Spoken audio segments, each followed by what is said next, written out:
नारायण।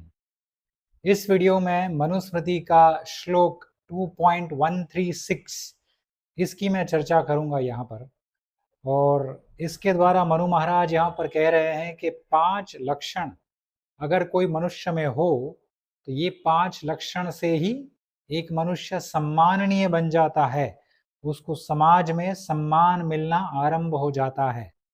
तो कौन से है ये 5 लक्षण? और 5 लक्षण कहे या 5 उपलब्धि भी कह सकते हैं, मगर ये पांचों में भी एक क्रम है। सबसे पहला आता है, मनु महाराज कहते हैं कि धन। दूसरा आता है संबंधी, जिसके पास बहुत सारे संबंधी हो। तीसरा आता है आयु। चौथा आता है कर्म बोध।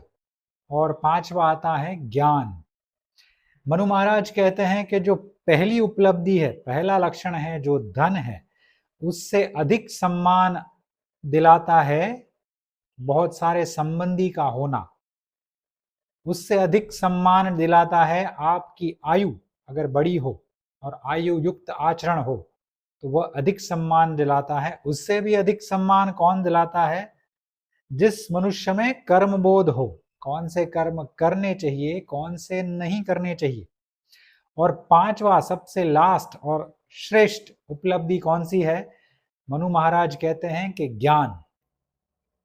अगर कोई मनुष्य में ज्ञान हो तो वो पहले के जो 4 है उससे श्रेष्ठ माना जाता है और सबसे अधिक सम्मान प्राप्त करने का योग्य पात्र बन जाता है जिसके पास ज्ञान है। अगर वो ज्ञानी पुरुष है तो उसके पास पहले के 4 ना हो तो भी वह सबसे अधिक सम्मान प्राप्त करता है, क्योंकि उसके ज्ञान के माध्यम से वह पहले 4 प्राप्त कर सकता है।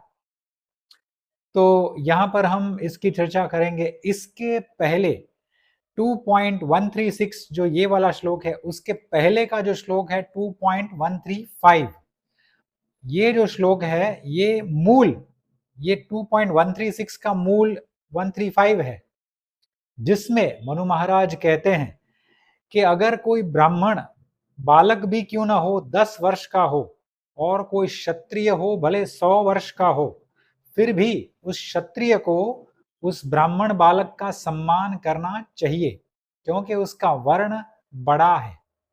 तो मूल में आता है वर्ण, और वर्ण के बाद आता है कौन से लक्षण किसमें किसमें कितने हैं, कितनी मात्रा में है, उसके आधार पर सम्मान उनको मिलता है।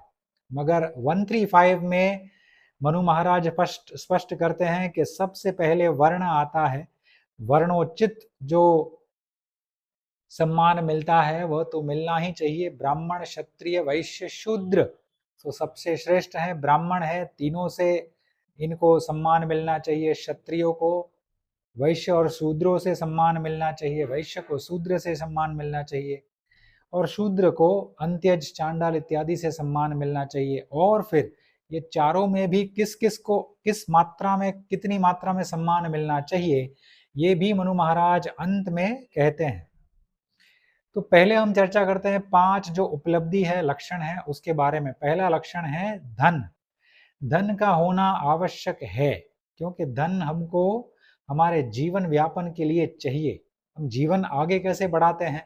हम घर गृहस्थी में रहते हैं, साधन सामग्री हमको चाहिए, तो वो हमको धन से ही प्राप्त होता है। तो अगर मेरे पास धन है तो मुझे सम्मान मिलता है। और ये अधिकतर देखा जाता है, कोई भी लोग हो, अगर कोई मनुष्य के पास, कोई पुरुष के पास धन आ जाता है तो उसको बहुत सम्मान मिलता है। अगर वो धन चला जाता है तो उसको कोई पूछता भी नहीं है। तो आज धन है वो बहुत मायने रखता है, और धन एक प्रकार से लक्ष्मी माना जाता है कि अगर कोई पुरुष के पास बहुत सारा धन है तो उसके पास धन लक्ष्मी है, ये माना जाता है। और ये होने से फिर समाज में ऐसे धनवान पुरुष को सम्मान मिलता है। मगर केवल धन पर्याप्त है क्या? आप सोचिए।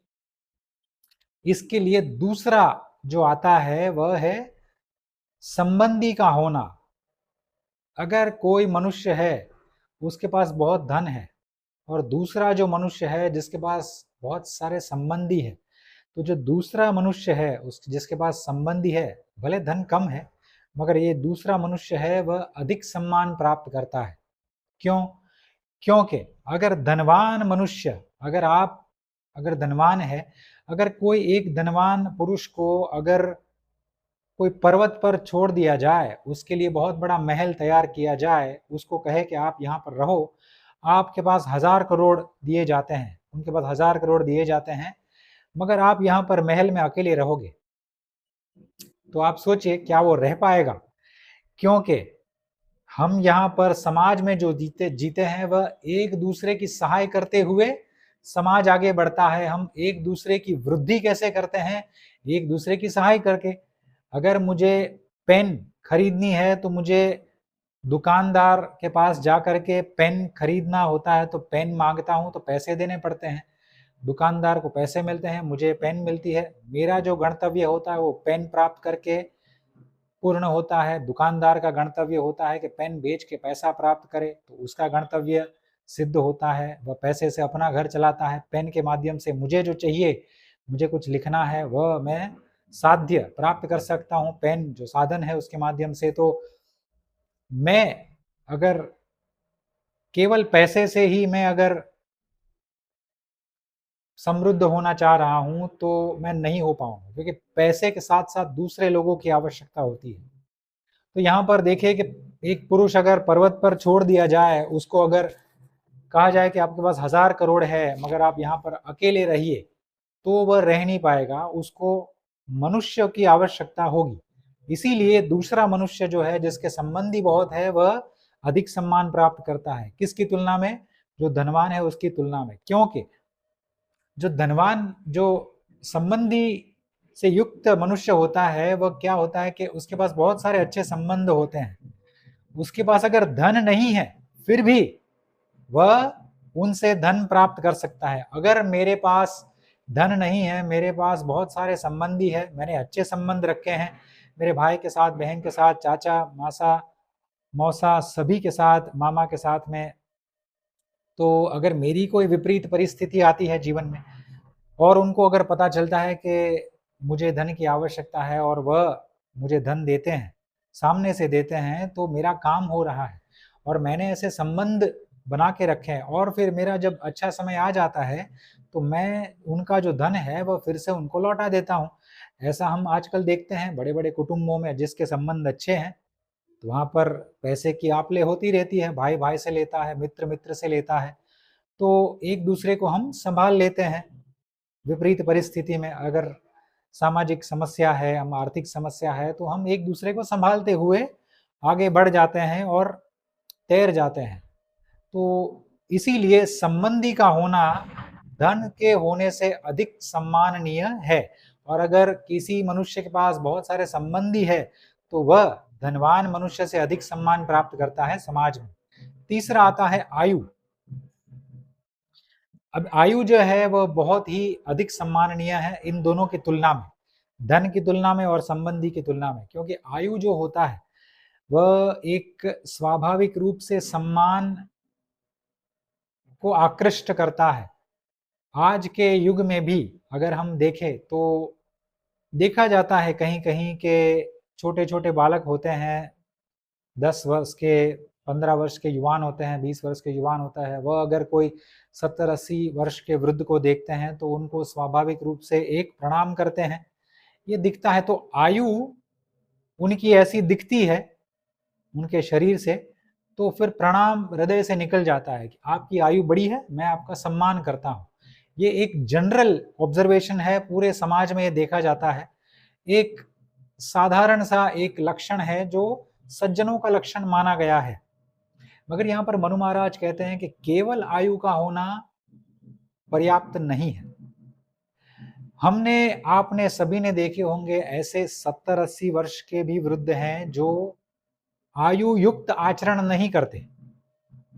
20 वर्ष का युवान जितना खाता है उतना ही 80 वर्ष का अगर वृद्ध खाने लगे तो उसको पचेगा नहीं। अगर 80 वर्ष तक उसकी भूख की जो प्यास है, तृष्णा है, वह शांत नहीं हुई है तो उसने आयु युक्त आचरण नहीं कमाया है।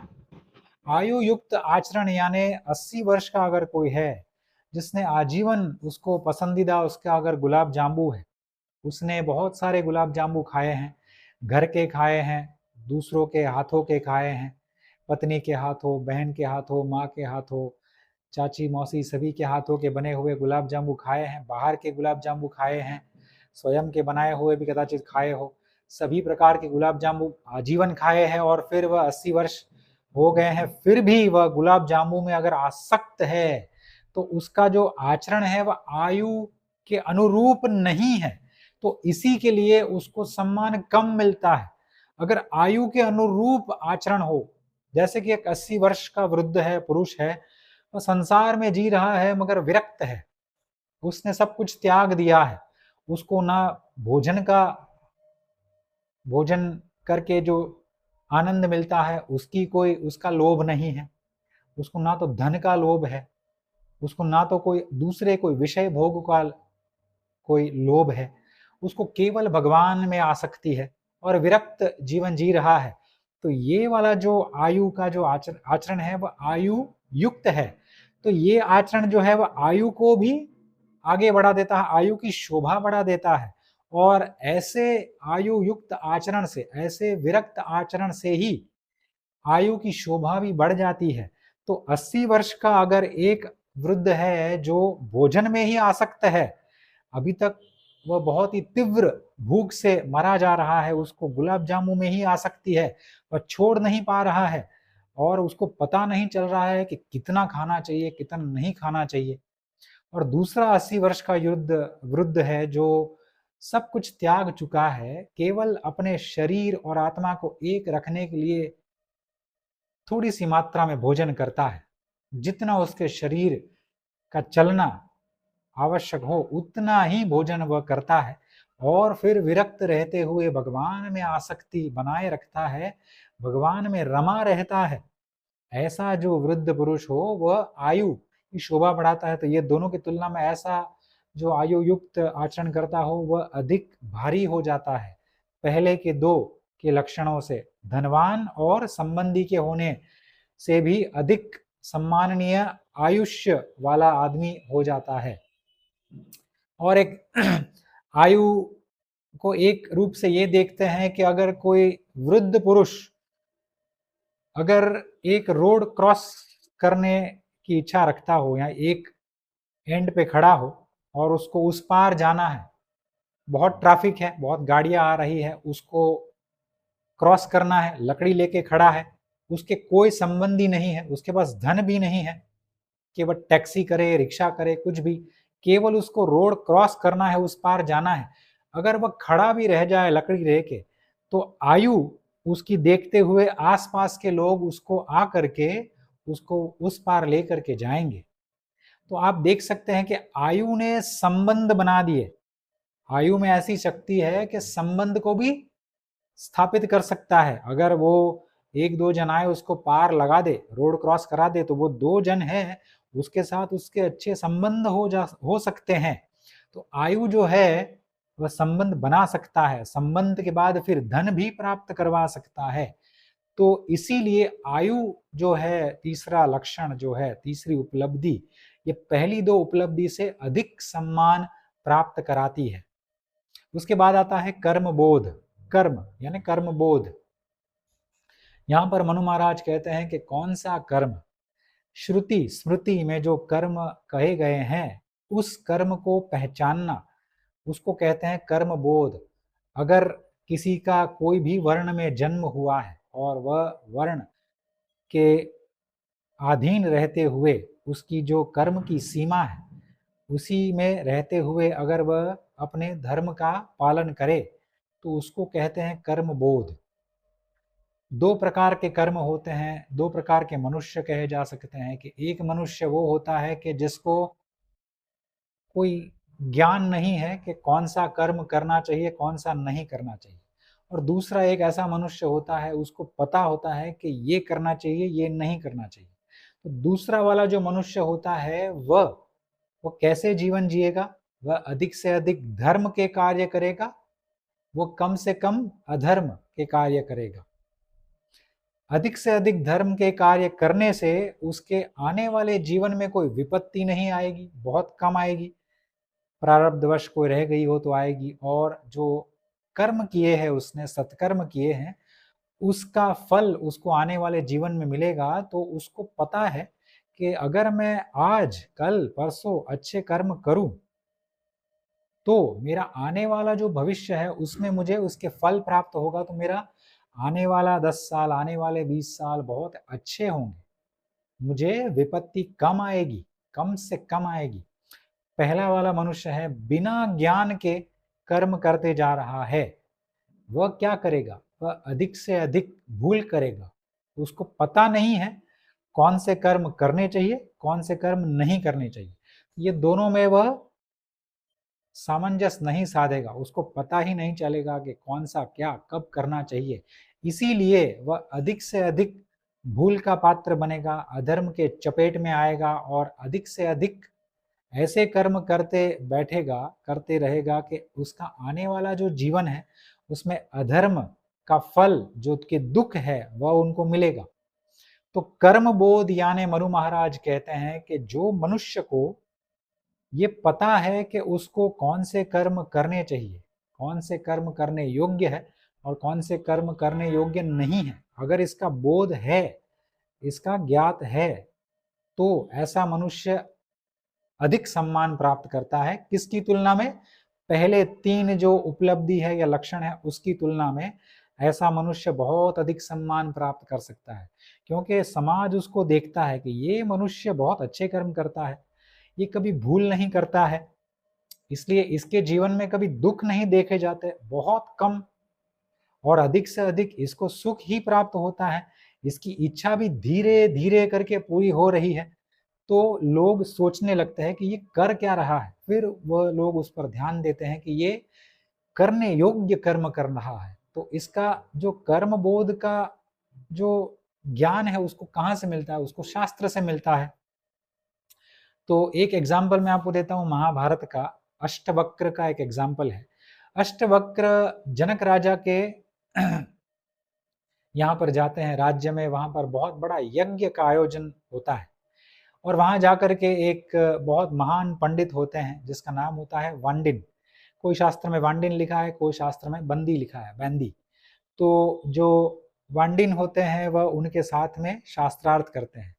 अष्टवक्र 10 वर्ष के हैं, और बंदी, बंदी बोलते हैं, बंदी, वह बहुत वृद्ध है, पंडित है, वो भी ब्राह्मण है, ये भी ब्राह्मण है, मगर 10 वर्ष का अष्टवक्र जो होता है वो उनको परास्त कर देता है।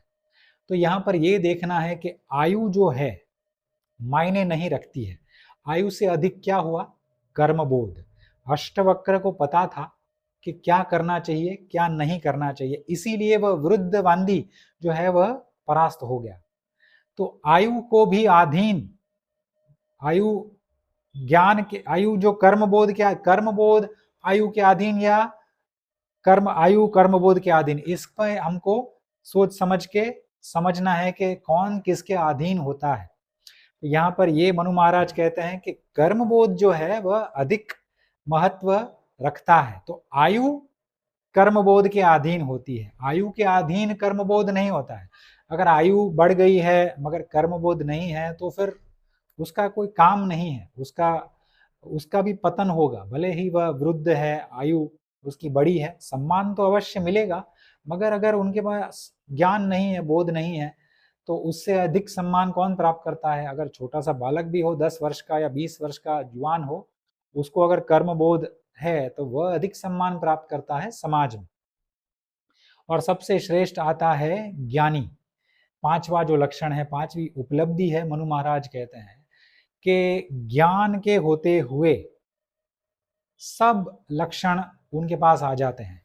अभी ज्ञान यहाँ पर क्या है? ज्ञान माने क्या? कौन सा ज्ञान? एमबीए का ज्ञान, डॉक्टरी का ज्ञान, लॉयर का ज्ञान, बिजनेस का ज्ञान, क्या ज्ञान? कौन सा ज्ञान? चिकित्सा पद्धति का ज्ञान, कौन सा ज्ञान? संबंधी का ज्ञान, सोशियोलॉजी का, साइकोलॉजी का, कॉस्मोलॉजी का। तो यहाँ पर मनु महाराज कहते हैं कि वेदों का ज्ञान और वेदांग जो है, 6 अंग है, उसका ज्ञान।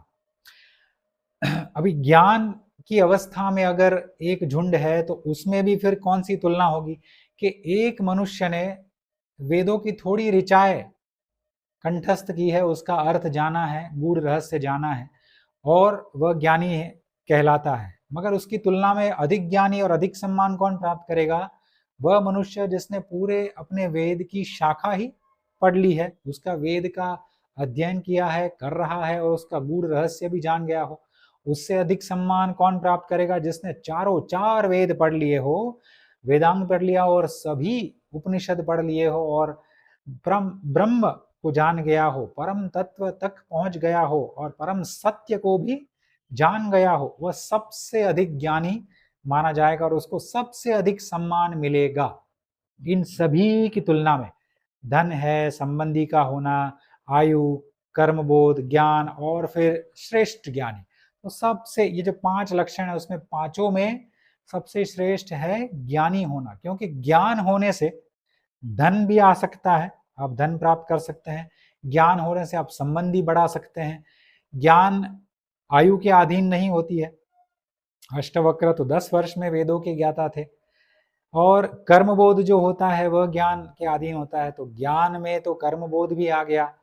तो ज्ञानी जो पुरुष होता है वह चारों चार को प्राप्त कर सकता है। मगर केवल धनी मनुष्य हो, क्या धनी ज्ञान खरीद सकता है? नहीं। क्या धनी संबंधी खरीद सकता है? नहीं, थोड़े से मात्रा में खरीद सके। क्या धनी कर्मबोध को खरीद सकता है? नहीं, उसको पता नहीं चलेगा। इसीलिए आप देखते हैं कि बहुत लोगों के पास पैसे आते हैं और जल्दी से चले भी जाते हैं। तो क्यों चले जाते हैं? क्योंकि उनके पास ज्ञान नहीं है, उनको कर्म बोध नहीं है, कौन से कर्म करने चाहिए, कौन से नहीं करने चाहिए, मैं क्या करूं, कैसे पैसा इन्वेस्ट करूं, कैसे पैसे को संभालूं, जिसके द्वारा मुझे आने वाले 10, 20, 30 वर्षों तक पैसे की कमी ही ना हो। तो ये जो ज्ञान होता है वह ज्ञान अधिक मायने रखता है। केवल धन का होना कुछ मायने नहीं रखता है। जैसे मैंने कहा, एक पुरुष को अगर पर्वत पे छोड़ दो, 10,000 करोड़ भी दे दो, वह अकेला क्या करेगा? उसको मनुष्य दूसरे चाहिए, कोई खाना बनाने के लिए चाहिए, गाड़ी साफ करने के लिए चाहिए, महल साफ करने के लिए चाहिए, उनका जो कार्य होता है वह करने के लिए चाहिए, उनको जो सामग्री साधन होती है वह चलाने के लिए चाहिए, वह लाने के लिए चाहिए। उसको सब कुछ चाहिए। अगर कुछ भारी सामान उठाना है तो अकेला उठा नहीं सकता है, तो 4 जन चाहिए भारी सामान उठाने के लिए। अगर बड़ा सा टेबल उठाना है तो 4 जन तो चाहिए, कम से कम 2, एक तो अकेले उठा नहीं सकता, इतना भारी होता है। तो हम देखते हैं कि अगर एक मनुष्य के पास अपार धन है मगर मनुष्य नहीं है, तो धनी सबसे छोटा आदमी यहाँ पर माना गया है मनु महाराज के लक्षणों की दृष्टि में। उनकी दृष्टि में कि जो 5 लक्षण है उसमें सबसे छोटा, सबसे पहला और सबसे छोटा लक्षण जो है, जो सम्मान दिलाता है खाली, वह है धन। और आजकल हम ये भी देखते हैं कि अगर अनीति से कमाया हुआ धन है तो उसको सम्मान भी नहीं मिलता है। भले एक हम सब जानते हैं कि हाँ ये धनवान है, मगर हमारे सामने खड़ा रहता है तो कोई कदाचित उसको सामने ये ना कहे कि आपने तो करप्शन करके पैसा कमाया है, मगर वो चला जाता है तो फिर 2-3 जन में बात निकल ही जाती है, तो ये तो भाई करप्शन से ही पैसा कमाया है, तो इसको क्या मान देना। ये तो उसके मुंह पे कोई अपमान नहीं करता है, उसका मान रखने के लिए कोई उनको अपमानित नहीं करता है, खाली कुशल मंगल पूछ लेते हैं। मगर इतना सम्मान भी नहीं मिलता है जितना एक ऐसे व्यक्ति को मिलता है जिसने नीति के माध्यम से धन कमाया हो। अगर ऐसा कोई मनुष्य हो जिसमें कोई दाग ना हो और उसको पता है कि ये नीति युक्त जीवन जीता है, नीति के माध्यम से मेहनत करके इसने धन कमाया है, तो उसको अधिक सम्मान मिलेगा। फिर कहते हैं मनु महाराज के ब्राह्मण, क्षत्रिय, वैश्य, शूद्र, ये चारों में से भी किसको किसको कितना कितना सम्मान मिलता है। अभी यहां पर वो कहते हैं कि अगर कोई ब्राह्मण हो, उसके पास कम ज्ञान हो, और उसके सामने क्षत्रिय हो जिसके पास अधिक ज्ञान हो, तो उस ब्राह्मण को क्षत्रिय का सम्मान करना चाहिए।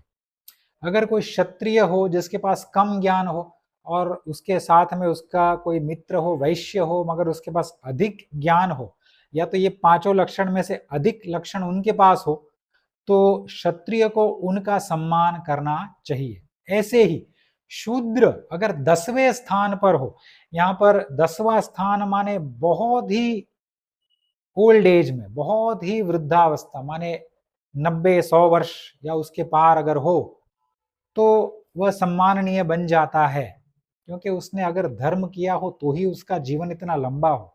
तो ये सब वहाँ उसके पीछे के जो रहस्य है वह शास्त्र में हमको टीकाकारों के माध्यम से मिलते हैं कि ऐसा क्यों है, ऐसा क्यों है, इसको अधिक सम्मान क्यों, इसको अधिक सम्मान क्यों, इसको कम क्यों, इसको इतना ही क्यों।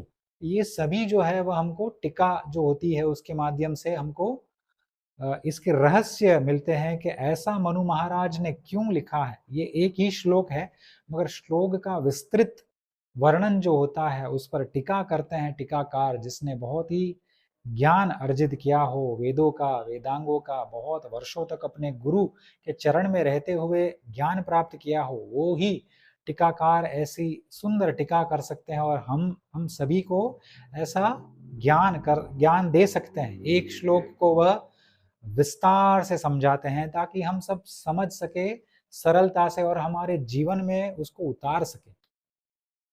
और यहाँ पर वर्णोचित ज्ञान का अर्थ ये ऐसा नहीं है कि ब्राह्मण को अगर कम ज्ञान है, क्षत्रिय को अधिक ज्ञान है, तो वह उसको साष्टांग प्रणाम करे, क्षत्रिय ब्राह्मण बन जाता है, ऐसा नहीं है। जाति यानी कि जन्म, वो जाति और जन्म एक ही समानार्थ शब्द है पूरी के शंकराचार्य के दृष्टि में, ये दोनों एक ही है।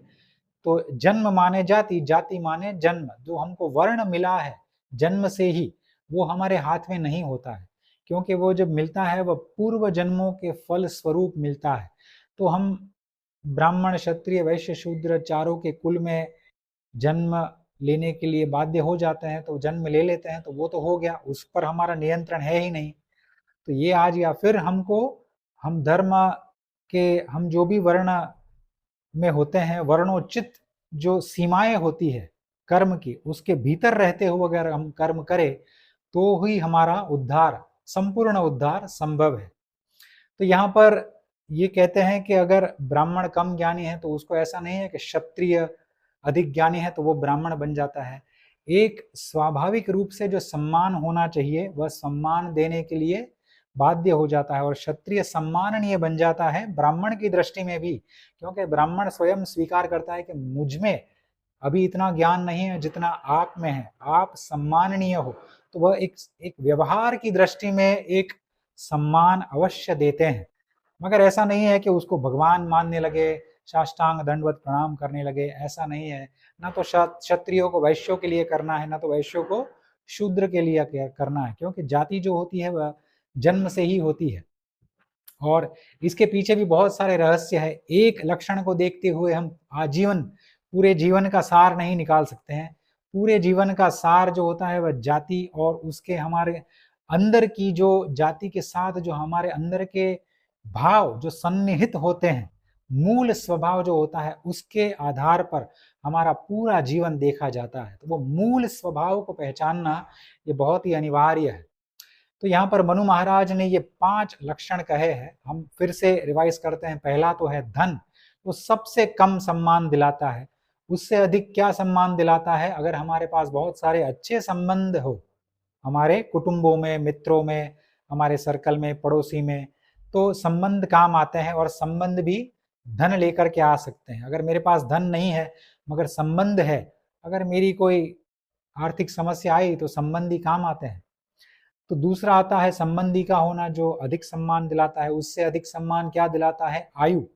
आयु जो होती है वह संबंध स्थापित भी कर सकती है, संबंध का सर्जन कर सकती है। आयु में ऐसी शक्ति है। मगर आयु युक्त आचरण अगर हो तो वह श्रेष्ठ लक्षण माना गया है मनु महाराज के आधार पर। आयु के बाद आता है चौथा, यानी कि कर्म बोध। कर्म बोध अगर किसी में है तो वह आयु अगर बड़ी हो मगर छोटा, अगर अष्टवक्र 10 वर्ष का है, उसमें कर्म बोध पूरी रूप से स्थापित है, तो वह अधिक सम्माननीय हो जाता है। वो समाज में बहुत ही सम्मान कमाता है और उससे भी अधिक कौन सम्मान कमाता है समाज में? वह मनुष्य जो सबसे अधिक ज्ञानी हो, वेदों का ज्ञान, वेदांगों का ज्ञान सभी शास्त्रों का ज्ञान जिसके पास हो वह सबसे अधिक सम्मान का पात्र है और सबसे अधिक सम्मान का अधिकारी भी है। ये पांचों लक्षण मैंने कहे, हम प्रयास करें कि पांचों प्राप्त करने का हम निरंतर प्रयास करते रहे, मगर केवल धन में ना अटके रहे, क्योंकि धन सबसे निम्न कोटि का लक्षण है जो सम्मान दिलाता है। अगर संबंधी नहीं है तो धन कोई काम का नहीं है, और अगर ज्ञान ही नहीं है तो धन आया हुआ है वो चला भी जाएगा, कभी पता भी नहीं चलेगा। इसीलिए सबसे श्रेष्ठ है ज्ञान। तो हम सभी के लिए ये उचित है कि हम कोई यथाचित गुरु, अच्छे गुरु जो शास्त्रों का ही मत सभी को परोसते हो, शास्त्रों के आधार पर जीते हो, ऐसा कोई गुरु हो, उसके पास जाए, उसके पास शास्त्रों का ज्ञान धीरे धीरे हम ग्रहण करें, सीखे और फिर अपने जीवन में धीरे धीरे उतारे, तो हम ज्ञान जो पांचवा सबसे श्रेष्ठ लक्षण है उस पर ही हम ध्यान दें, तो बाकी के जो चार है वो अपने आप आ जाएंगे। आयु तो वैसे भी बढ़ेगी, मगर आयु युक्त आचरण का ज्ञान भी हमको ज्ञान में आ जाएगा। तो ऐसे ही अगर आपको वीडियोस पसंद है तो आप मेरी चैनल को सब्सक्राइब कर सकते हो। मेरी एक बुक है रिसर्जन धर्म, जो अभी पब्लिश हुई है कुछ महीने पहले, और इसमें मैंने 26 चैप्टर्स लिखे हैं। इंग्लिश में ये बुक है। 26 चैप्टर्स में मैंने यही दिखाया है कि इस घोर कलिकाल में रहते हुए हम हमारा आचरण कैसे ऐसा बनाए रखें कि हम कम से कम अधर्म के चपेट में आए और अधिक से अधिक धर्म के माध्यम से ही हमारी सारी इच्छाएं प्राप्त करें, पूरी करें। कैसे धर्म के माध्यम से हमारी सारी इच्छाएं पूरी करें, यही मैंने इस पुस्तक में लिखा है। और कैसे हम हमारा आचरण ऐसा बनाए आज के युग में, समय में, कि धन हमारे पास आए अपने आप, हमारे पास अच्छे लोग आए, हमारा आचरण हो, हमें सम्मान मिले, और हमारी सारी धर्म अर्थ काम मोक्ष चारों पुरुषार्थ जो है वह धीरे धीरे हम पूरे करते जाए और अधर्म से बहुत बहुत दूर रहे। तो ये मैंने इसमें एक इंस्ट्रक्टिव मॉडल के रूप में पूरा लिखा है, कॉन्साइज है, और बहुत वर्षों के अध्ययन, शास्त्रों के अध्ययन का ये सार आप कह सकते हैं। और शास्त्र के अतिरिक्त इसमें कुछ है ही नहीं। शास्त्र के वचनों को मैंने ना तो मोड़ा है, ना तो इसको ट्विस्ट किया है, ना अपने मन से कुछ डाला है। केवल शास्त्र, उनके टीकाकारों ने जो भी वर्णन विस्तृत किया है उसी को मैंने इस पुस्तक में यहाँ पर प्रस्तुत किया हुआ है। इसके लिंक्स आपको कमेंट्स में मिल जाएंगे। गोवर्धन मठ नाम का एक सुंदर चैनल है इस YouTube प्लेटफॉर्म पर, उसको आप अवश्य सब्सक्राइब कीजिएगा। वहां पर आपको धर्म, राष्ट्र, अध्यात्म तीनों से लगता हुआ ज्ञान मिलेगा। आप अगर वो ज्ञान सुनते हैं, ध्यान पूर्वक सुनते हैं, अपने जीवन में उतारते हैं, तो आप देखिएगा कि आपके जीवन में भी कल्याण होना आरंभ हो जाएगा। शिव शंकर प्रलयंकर।